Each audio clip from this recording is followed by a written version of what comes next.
Hey everyone, welcome back to my channel Scale Up. In this quick tutorial, I will show you how you can review safety, security or like that options in the Messenger. Let's get started. Open up your Messenger app and logged into your account and go to main menu and then go to settings and then scroll up. You will see over here safety and privacy or privacy and safety. Click on that and then you will see over here security checkups. Click on that and then you will see over here some of the options over here, contact information, password as well, and turn on safe website browsing. So click on that or check these actions and allow them to get up to date. So I want to turn this on and get save my messenger account. So click on that and check it out if you don't want to get all your passwords or information on messenger, like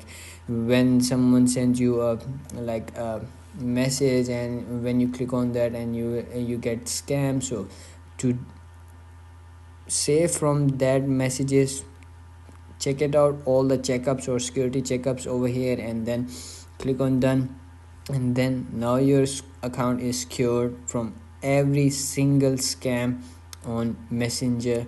If you found this video helpful, don't forget to like my video, subscribe my channel Scale Up, and also drop me a comment for more tips and tricks videos. Thanks for watching. See you in the next video. Have a nice day.